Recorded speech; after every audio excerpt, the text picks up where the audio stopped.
Sue. Thank you. Thank you. You brought back a lot of memories. We were only allowed to visit 2 condo co-op complexes a week because of the abuse. So no one should be put into that much abuse, yelling and screaming. But well, I didn't mean to bring up the political side. I was just that wasn't the trying to further my education about the differences. Yep. Okay. Yeah, it was a traumatizing time, but you did the right thing too, and we're all better for it. Thank you. Oh, yeah. Yeah. It was well worth it, though. Yes. Okay. Dale, do you think you can bump it up again to the one? Yeah, please. Yeah. To about 150%. Yeah. My eyes are going. All right. Thank you. Oh, no problem. Okay, so these, we're going to start off with the revenues. As you can see, the first one being clerk fees. We kept it at $900 simply because we believe that there'll be much more, people will be much more likely to follow what licenses they should have and what they should, what they need to get, because everything will be electronic and online. For example, let me just make sure it's in clerk fees. It is. Okay. For example, in our muni lots, no, that's not in our fees yet, but in our alarms, which we put online on Tuesday during our marathon election day here, we already had, how many, Martha? Lost my paper. Huh? 16 people already pay for their alarm permits, residents and businesses online already. We learned a lot of lessons from that day because we know we can't force people to use a credit card, so we're letting people send in their checks too. So we think that we'll be doing fine. The clerk fee on this line, though, really has to do with getting copies of birth certificates, death certificates from before the town took over everything. That's the public health ones right there, yeah. And I just want to drop down because the real change here is in train station tags. We have dropped it down $40,000 because, well, we don't foresee people going back to work in January. We don't see people going back to work probably until, the majority of them going back to Manhattan until probably third quarter of 2021. We are going to have it out. It's going to be the new program that we've been working on with Maddie. Thank you very much. But we are getting phone calls that people are very interested in getting their their train station tag information so that they can get it. The majority of our people want to have their train station tag, whether they're commuting back and forth to Manhattan regularly right now, just so they have it in their pocket because they know there's always waiting lists for it. But I don't foresee, we don't have a waiting list right now that we haven't fulfilled already, because when we did do refunds this year during the month of June to be given back in July, a 6-month refund, we asked people if they were going back downtown, and the majority of the people were people that were taking early retirement and not going back to Manhattan. And then we have. I just want to say that was really nice that you did that. But we've done it. We've done it They do it every year. We have people now calling up saying that they want a refund on their train station that they haven't gone to Manhattan since March. Who knows whether they have or not? We don't keep tabs. The new system will be so much better, and it will be tied to much tighter to their license plate, that somebody doesn't have to get out of the car and make sure the tag has the license plate on it. It's going to make life so much easier for our parking enforcement, our police officers, us, and the residents of Ossining. So, looking forward to it immensely. So then they'll be using the plate readers. Yes, they'll be using the plate readers and handheld things, and they can print the tag. Right. They don't have to get out of the car, because so you can imagine when the parking lots were full, getting out of the car to check that those red tags had that license. I guess Gloria told me one time you get used to the same people being down there, and when you see a very odd car. But we drove around in Croton, who uses this system, and I have to tell you that it was amazing how quickly you can get stuff done, you can find out who doesn't have a tag in the car. Muni lot tags is going to be the biggest significant change. We are still looking to do $90,000 in them because we have limited amount of space in there, but we are tying it now. We're going to tie it with the new program into the license plate. It has never been tied into the license plates. I don't know if all of you have seen it. It's this yellow card that they put in the front windshield of their car, of their thing. Until this year, we didn't even take their registration. So they would move that tag around from car to car. And if somebody got a ticket for being in a muni lot, often the courts saw someone's borrowed tag card come into the courts with them so that they could get off. It was Martha calls it the black market of muni cards. And there was fraudulent ones out there. So this is going to be the line that we see, I think, the biggest improvement in, along with, of course, the train station tags.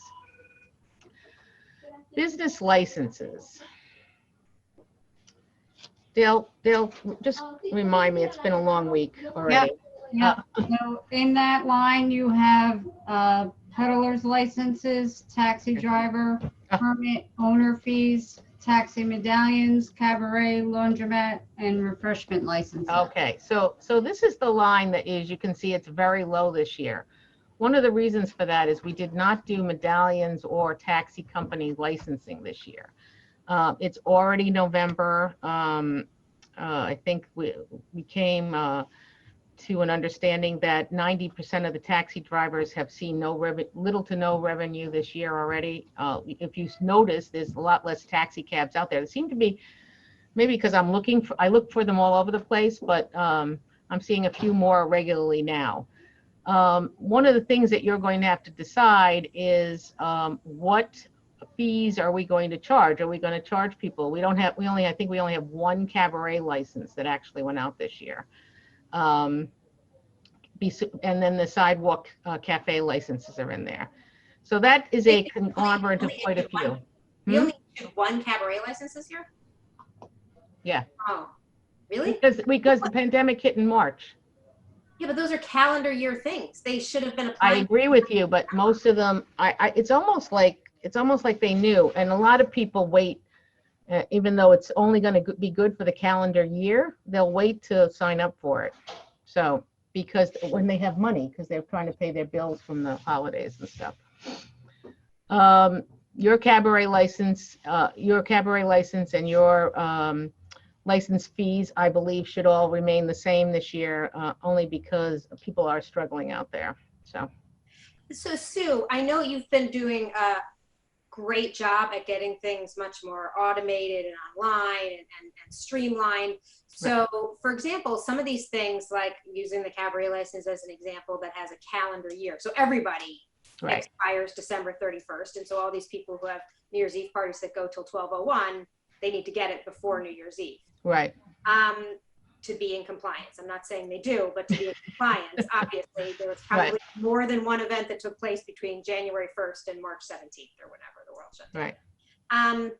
Do you have the ability, I mean, because if people are signing or filing for their permits online, obviously you're getting email addresses from them, which is, well, this is like in October start saying, apply for your cabaret license, or, you know. Yeah, it's usually the paperwork goes out for the paper cabaret licenses and everything. We have just finished up, thank Martha. Martha has done a tremendous job of building these online applications.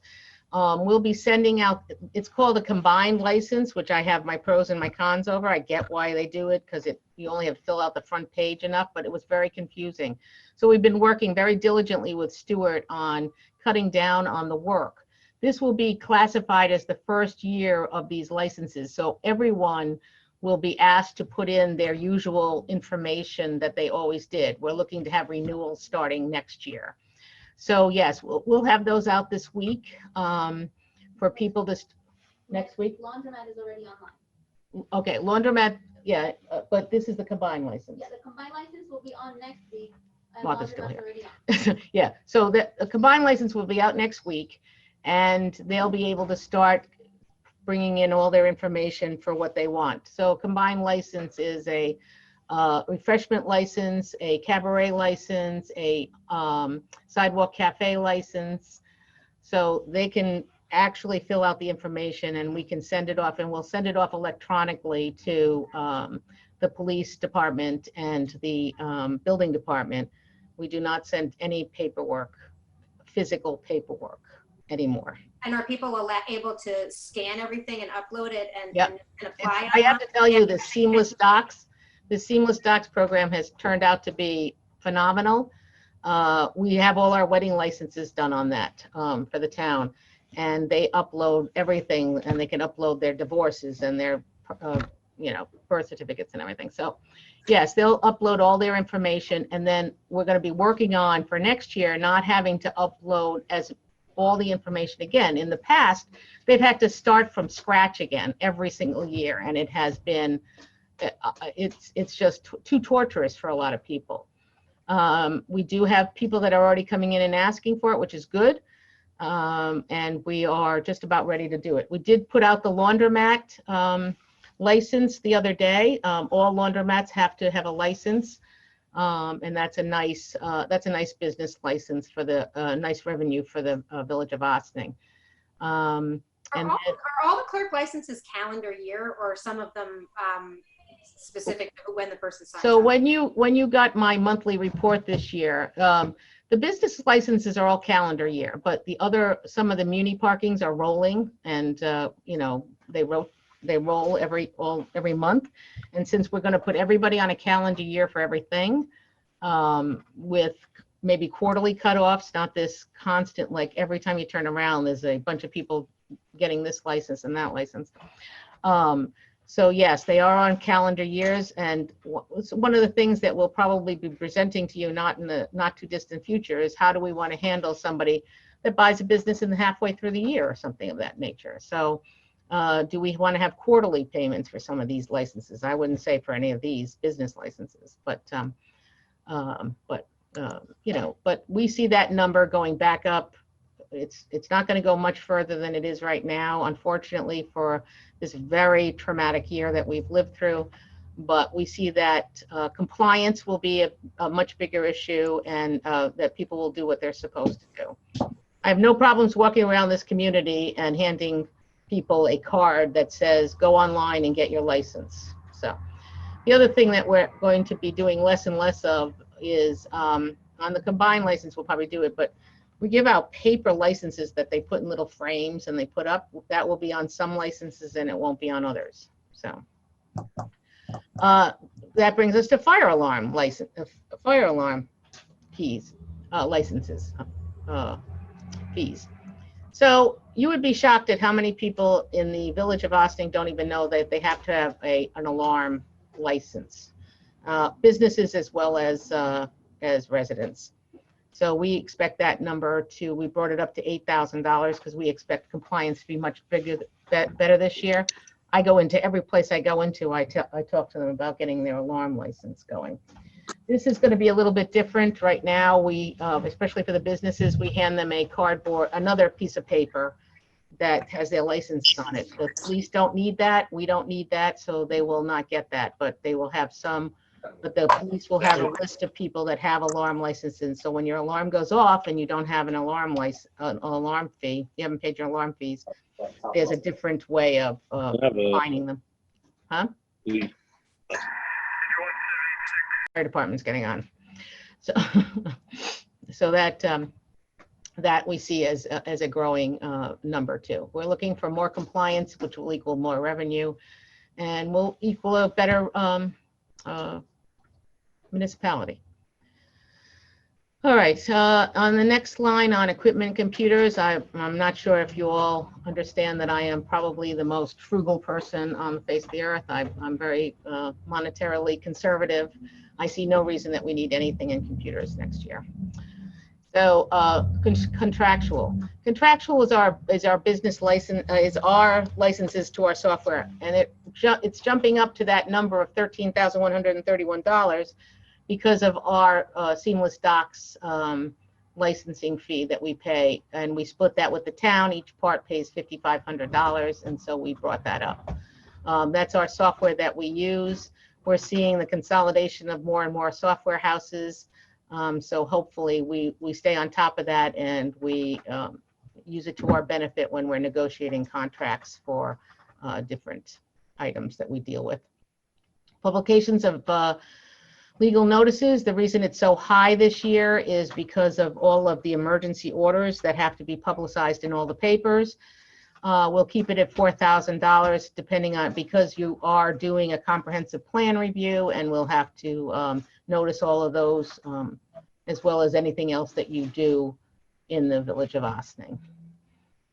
Printing and postage is at $1,200. As you can see from my $17.44. It will go higher than that by the end of the year, but we are sending out less and less paper all the time, and it is our goal to do it as much electronically as possible. Office supplies for the clerk, we brought it down to $2,500 because we felt we could manage with that amount of money, you know. Training schools, we had $2,000 in training schools for 2020 because we are all pretty new in this department, and we hope to go to training schools, which of course got the kibosh with the coronavirus. So we're looking to take on as much, and we believe that as many training programs as possible online and through webinars. We've done a lot of stuff through that too. Translating fees, we have, I actually have the two, because I have Maggie in this office with us out of the finance department. So we probably have the two translators in this office right now. So, but that would be for a special stenographer. That line there would be for special stenographer in case you have a case where you have to bring, or you're having a public hearing where you feel you needed a stenographer or not. And the last, I think this is the last one, right? Right, Dale? The last one is the intermunicipal contract. I have asked for $180,185 because I've asked for my pay to go up to that of Mary Ann's of 2 years ago. That will be being negotiated tomorrow on my town budget meeting, and that number may change. But we have already done this budget with a higher $8,000 number. I think we're well worth it's well worth a $65,000 clerk for the Village of Ossining with the amount of work we do. So that number may change, but we've already run all the numbers with or without that number, and we still stay within budget. And that's the easiest budget I've ever done in my life, is the clerk's budget. Did you say you had Maggie in your office? I saw she was there today. Is she there all the time, or? Yeah, she's a permanent resident with us because no one's allowed on the second or third floor. Residents are business owners. Okay. She's still So doing all transactions are done through this. Yeah, all transactions. So we are nonstop. She's not left finance. Just okay. To Okay. So you didn't get to be see clear. finance. But I saw Dale, the look in Dale's face. Oh no, she's still part of finance because we do all the on-street parking, the water bills, the tax collection. Since we opened up the first floor, we also have a room set up next to us, our records room.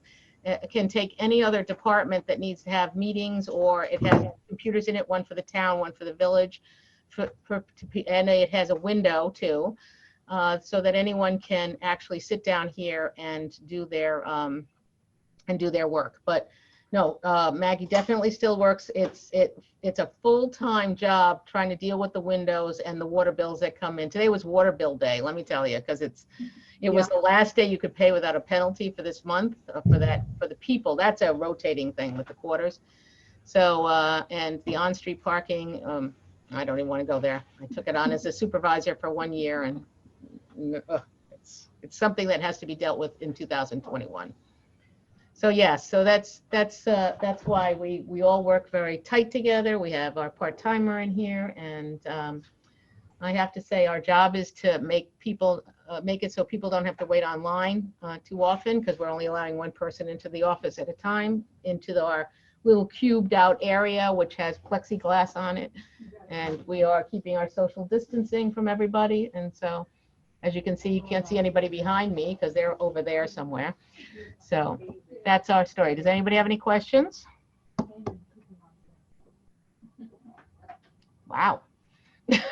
Well, that's only because we have specifics, but we then get together and put it all together and go through it. The only one that I think we've asked others is, I think you brought it out, is what's different this year than last. But I think you talked about COVID and the effect you think it might have on others. And I think Victoria brought out the issue, which I think we always struggle with, is enforcement. So it's one thing to have rules in place and policies and processes, but it seems that when people don't do what they're supposed to, regardless of our personal feelings about what should be done, we're not really the decision maker. Well, we are as trustees, decision makers, but people should be playing in fair playing field, and those that follow the rules and apply for things on time and do them on time seem to sort of, I wouldn't say they get punished, but it seems that those that don't get sort of hit for not applying for things when they were supposed to and running things without licenses on time or doing it retroactively. So it would pain me to write yet more legislation about how things should get done. It just seems that if we have a rule that something is due by a certain date and someone doesn't follow it, it shouldn't be like they can come in at March or when they can afford it and pay it. It doesn't seem fair to the people who do actually do what they're supposed to. I agree. I'm not, so I. It's across the board on every single license too. It's not just your restaurant, your bar establishments, and it's when we sent out our notice, we skipped some people that have lost their liquor licenses because of failing to follow COVID rules. And we take the brunt of that. We take the people that come in and we're dealing with them too. So you're right.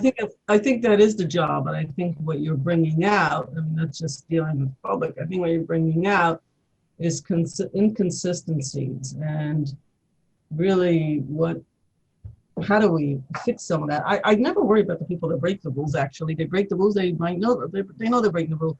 It always bothers me for the people that follow the rules. That they sort of, sit there and say, I follow the rules and this guy doesn't, and it doesn't seem to matter to anybody. And I know it matters. I just think that we've got to find a better way to hold people's feet to the fire. And, you always can come in and say, I can't afford something, document it and say, I'll pay it later. But they don't seem to be doing that. And so I wish we could find a better way. And I think you brought out in your meeting, but in your presentation, it's not a budget conversation, but these budget presentations bring out some flaws, some issues that we need to look at and decide whether they're important to us or not. So I appreciate that. I will ask, from an HR point of view, I'll ask both Victoria and Karen how we're negotiating IMAs, as you had mentioned, even for the salary increases, because I never really understand that. But that too is just something that the mayor and village manager just sort of have to inform me about how that's being done. That's a perfect lead into the question that I wanted to follow up on, because we haven't renegotiated or really examined the clerk IMA in quite some time. But the general breakdown is that the village pays 65% of the clerk's office expenses. Mm-hmm. And then payroll. Just payroll expenses. Okay, so then if we're paying the majority of the payroll expenses, you're our appointed clerk. It seems like any discussion of your salary 65% of that discussion should be with us. And we didn't have that discussion, and I don't have the numbers, and that's not something to do on camera, but right. Say you're going to have that conversation with the town seems not right. Well, that's only because it's never been an issue, and it's been until this year, and it's been so we'll continue it offline, but I do want to point out that the clerk's office currently does at least 65% of our time is spent on village items. And so I will get tomorrow from the town, do we do 35%? And this particular year, because of the amount of death that we had, and because we do all the vital statistics and the marriage licenses that we handed out, because New York City shut down in essence, we did our right percentages. Because one of the questions I used to ask, and I got asked last year, was how do you evaluate that cutoff of the 65-35? In this particular year, because we're putting everything online and everything, we definitely, I can tell you, we definitely fit that role because of the amount of time we spent in the height of the pandemic. Even though we don't have a hospital here, the amount of we have to release the death certificates so that they can bury the people. I don't want to, go into details on it, but the amount of time that was spent was a good 35-65% this year.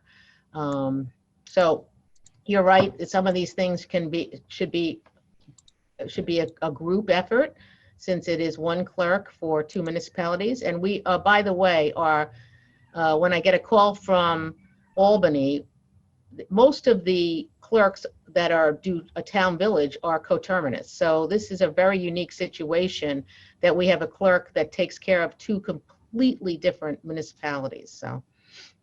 Yeah, wouldn't it be great if we were just one municipality? Thanks, Sue. I love that. Oh, there she goes. Oh, coterminous. Anyway. Ready. She's ready. Let's keep going. So I want to thank you for giving me the time and understanding that this is, our whole objective for next year is to make everything as simple as possible.